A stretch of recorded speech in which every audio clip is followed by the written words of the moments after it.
반갑습니다. 건강운동관리사 문기균입니다. 오늘 가져온 자료는요, 무릎 골관절염이랑 운동과 이렇게 관련된 내용인데요. 제 회원분들 중에서도 이 무릎 골관절염을 진단받으신 분들이 꽤 많습니다. 네. 그래서 이 무릎 골관절염을 갖고 계신 분들이 운동을 좀 어떻게 이해를 하면 좋을지, 또 운동을 지도하시는 분들이 떤 식으로 좀 클라이언트들에게 전달을 하면 좋을지, 뭐, 이런 내용들에 대해서 한번 좀 다뤄보도록 하겠습니다. 네. 먼저, 골관절염이라는 질환은요, 전 세계적으로 좀 문제가 심각해지고 있다라고 얘기를 해요. 네, 우리나라뿐만 아니라. 그래서 실제 전 세계 인구 중에 이제 5억 9,500만 명 이상에게 영향을 주고 있더라. 그래서 주요 근골격계 통증 및 장애다. 뭐 이렇게 얘기를 하고 있고요. 실질적으로 고령화 그리고 뭐 비만 이런 것들이 좀 증가를 많이 하면서 무릎 골관절염이 유병률이 좀 많이 증가하고 있다라고 얘기를 해요. 그래서 2025년까지 이렇게 봤을 때 환자가 한 75% 증가할 거라고 예상을 하고 있긴 합니다. 그래서 이제 오늘 주제인 운동요법이 이 골관절염에 어떤 효과들이 있는지, 또 어떤 운동들이 어떻게 좋은지, 뭐 이렇게 설명한 파트가 있긴 한데요. 보통 운동이라고 하면 이제 유산소 운동, 그 다음에 흔히 생각하는 근력 운동, 저항성 운동, 그 다음에 이 신경 트레이닝, 신경근 운동, 어떻게 보면 밸런스 운동이라고 생각하면 쉬울 것 같은데요. 이렇게 세 가지로 나눌 수가 있습니다. 그래서 유산소 운동을 이렇게 봤더니 통증 그리고 신체 기능, 보행 능력이 좀 개선이 됐더라. 뭐 이런 쪽으로 일관된 효과를 보이더라라고 얘기를 하고 있습니다. 또 저항 운동, 이 근력 운동 그리고 여러 가지 운동들을 이렇게 복합해서 했을 때 한 12주 이상 이렇게 꾸준하게 하면 신체 기능이 개선되더라. 통계적으로 유의미하게 개선이 되더라라고 얘기를 하고 있고 어, 신경근 트레이닝, 신경근 훈련 이런 거 밸런스 운동 이런 거 하니까 보행 능력이 직접적으로 개선이 되더라. 잘 걷는데 도움이 됐더라. 예, 이렇게 얘기를 하고 있습니다. 근데 여기서 좀 주의해야 될 사항이 뭐가 있냐면 운동 종류마다 좀 이렇게 연구를 하는 방법의 차이가 좀 있고요. 그다음에 결론을 내기 위해서 사용된 이런 여러 논문들 중에 운동 방식이 혼합된 경우가 있고요. 그다음에 어떤 운동은 이제 연구가 되게 많고 어떤 운동은 연구가 되게 적은 상태에서 이렇게 데이터를 종합을 내면 좀 편향될 위험이 약간 있긴 합니다. 예. 그렇기 때문에 뭐 어떤 운동이 가장 효과적이다. 뭐 어떤 운동이 뭐 어디에 되게 좋다. 뭐 이렇게 단정 짓기에는 약간은 한계가 있지 않나. 네, 저는 그렇게 생각합니다. 그래서 어쨌든 운동이라는 거는 뭘 하든 간에 안 하는 것보다 훨씬 장점이 많더라. 예. 요거에 제가 좀 강조드리고 싶은 메시지입니다. 예. 그러면은 어, 좀 이렇게 따지는 분들이 간혹 가다 계세요.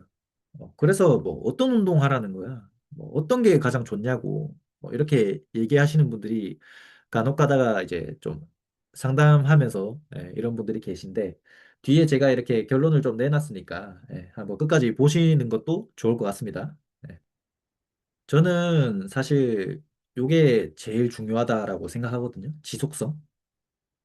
운동이 이런 긍정적인 효과를 준다는 건 알겠는데 어, 연구에서 피험자들을 이렇게 막 운동을 잘 시켜주고 나서 딱 지켜봤더니 운동을 시켜줄 때는 잘 하다가 이제 연구가 끝나고 운동을 안 시켜주니까 참여율이 되게 감소하더라. 누가 시켜주면 잘 하는데 장기적으로 봤을 때 사실 운동이라는 게 혼자 하기 좀 쉽지가 않거든요. 저도 상당히 공감하는 부분이긴 합니다. 네. 그래서 이제 좀 특정 운동이 좋다라고 해서 그것만 막 주구장창 할 게 아니라 또는 어떤 운동을 무조건 이렇게 하는 게 좋다. 뭐 주당 몇 분을 해야 되고 뭐 몇 개 몇 세트를 해야 되고 동작은 뭐 이 운동은 뭐 어떤 관절을 어떤 각도로 해야 되고 뭐 이렇게 엄격하게 막 집착하고 뭐 강박 갖고 이러는 것보다 조금 더 이렇게 지속적인 운동 참여를 위해서 개인에게 맞는 환경, 예, 뭐 개인에게 맞는 상황 이런 것들을 고려해서 운동을 하는 게 좀 좋지 않겠냐, 예, 라고 말을 하고 있어요. 여기 이제 조금만 더 보면 이제 운동 참여율을 높이고 효과를 좀 이렇게 극대화시키기 위해서는 그 사람에 맞는 개별화된 접근 방식이 필수적이다. 예, 요렇게 얘기를 하고 있고 요 파트를 보면 이제 관절염이라는 게 사실 잘 체크해 보면 관절염만 갖고 계신 분들이 그렇게 많지 않습니다. 예.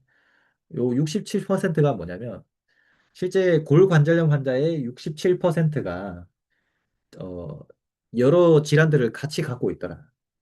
예를 들면 골관절염을 갖고 있으면서 이제 당뇨나 고혈압을 갖고 있는 분들 또는 골관절염을 갖고 있으면서 우울증을 갖고 있으신 분들 뭐 골관절염을 갖고 있으면서 수면 장애를 갖고 계신 분들 골관절염을 갖고 있으면서 비만을 갖고 계신 분들 뭐 이렇게 복합적인 질환을 갖고 계신 분들이 많더라.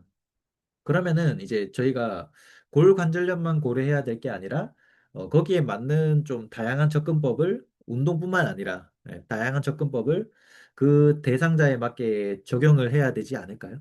네.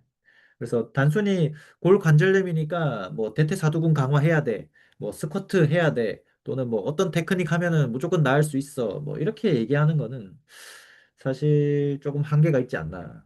예. 뭐 A는 A, 뭐 B는 B 이런 식으로 공식처럼 정해져 있는 게 저는 아니라고 생각을 하거든요. 왜냐하면 이렇게 정해져 있는 상태로 뭔가 이렇게 중재를 줬다든지 운동을 줘서 나을 거면 앞서 설명드렸다시피 골관절염 환자가 전 세계적으로 6억 명 가까이 되겠습니까? 네, 뭐 다들 금방 낫고 뭐 환자도 이렇게 많지 않을까요? 않지 않을까요? 그래서 제가 좀 드리고 싶은 메시지는 저희가 골관절염으로 시작을 했지만 무릎 골관절염뿐만 아니라 어떤 여러 다른 문제가 있을 때 단순히 이거는 이거다, 저거는 저거다 이런 식으로 공식처럼 풀어나가기에는 한계가 있다.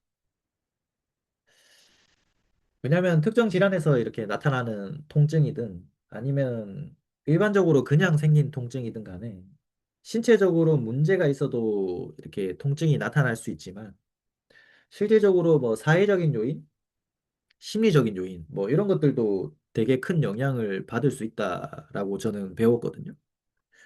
네.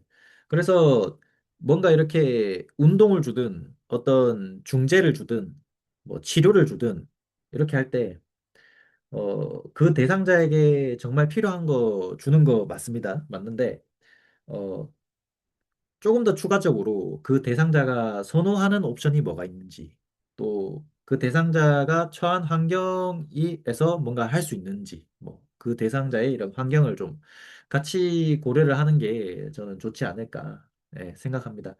그래서 이렇게 잘 하기 위해서는 이제 전문가랑 이제 환자 또는 이런 클라이언트가 같이 좀 상의를 하면서 소통을 하면서 조율을 하면서 이제 서서히 이렇게 나아가는 것도 하나의 방향이고, 어, 또 이렇게 전문가랑 상의를 하기가 좀 힘든 환경에 계신 분들이 있어요. 그런 분들은 스스로 내가 선호하는 운동은 뭔지, 또 내가 주어진 환경에서 어떤 것들을 할 수 있는지, 이런 것들을 함께 좀 고려를 해서 좀 불편함이라든지 통증을 제거를 할 수 있거나 아니면 좀 좋게 할 수 있는 이런 방향을 한번 생각해 보는 게 좋지 않을까 저는 그렇게 생각합니다.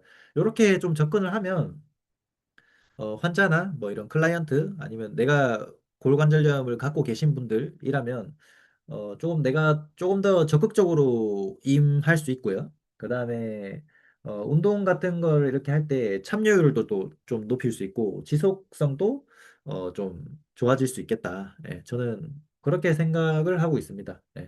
일단은 제가 좀 드리고 싶은 메시지는 다 드린 것 같고요. 궁금하신 사항이나 뭐 자료 필요하신 거 있으시면 저한테 인스타 DM이나 아니면 댓글 뭐 이런 거 남겨주시면 예, 제가 드릴 수 있는 거는 좀 드리도록 하겠습니다. 네, 오늘 영상은 여기까지입니다. 감사합니다.